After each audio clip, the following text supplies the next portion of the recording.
helping Carroll here at the Community Media Center. I'm Rich Salkin, and my special guest is someone who turned tragedy into hope. Tammy Lofink is here to tell us about her nonprofit organization, Rising Above Addiction, and her own story of loss, grief, and healing. Tammy, I'm so grateful for you agreeing to come on the show tonight, and I'd like to ask you, first of all, tell us about a little bit about Rising Above Addiction. So Rising Above Addiction started on September 14th, 2015. It started on the year anniversary of my son Robert's death. He died from an opiate overdose. He died at home in his bed, and he was just 18 years old. And I wanted to do something to help other people, but I also wanted to help myself heal. And I wasn't sure what that looked like at the time. But it started with jumping out of a plane to raise money to help people get to treatment, and it has just organically grown so much, and to this date I've never had to turn anyone away from getting treatment that have reached out to me.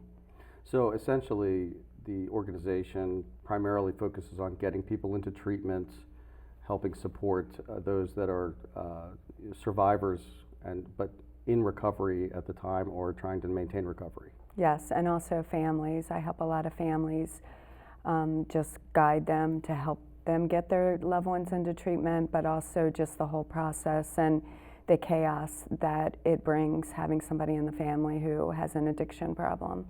Mm-hmm.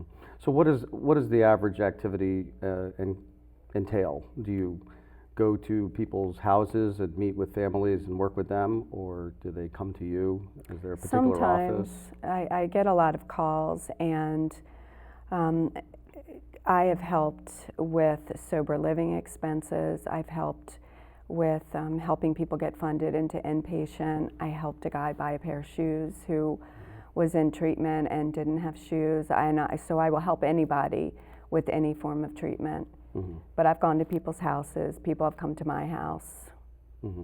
Is it primarily about getting funding? Are you finding that that fundraising is the major thrust of the organization?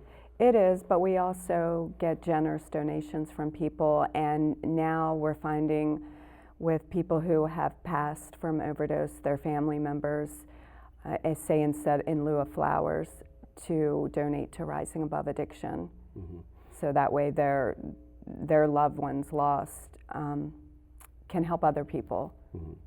What are some past events that have taken place, some past stories that you can tell me of people that you've helped or events that you've run or put on?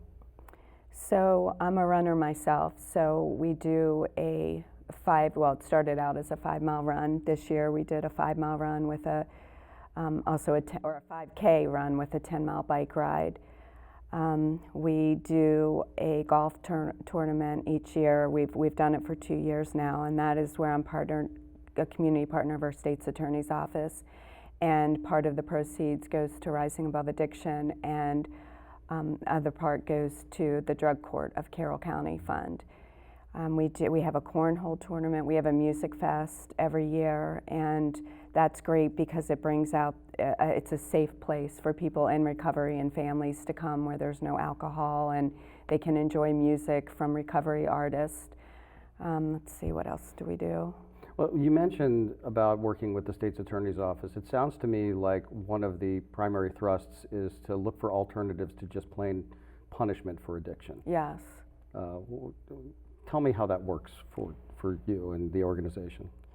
So Carroll County has a drug court program which holds people accountable. They have to show up, I think it's each week, to drug court. They have to have a job, they are drug tested, and if they agree to going into drug court, it can prevent them from having to go into jail, mm-hmm. It's a great rehabilitation. It also holds somebody accountable. I think it's helps somebody to have the structure and guidelines to help them stay clean if they know they're being tested, if they know they're being watched.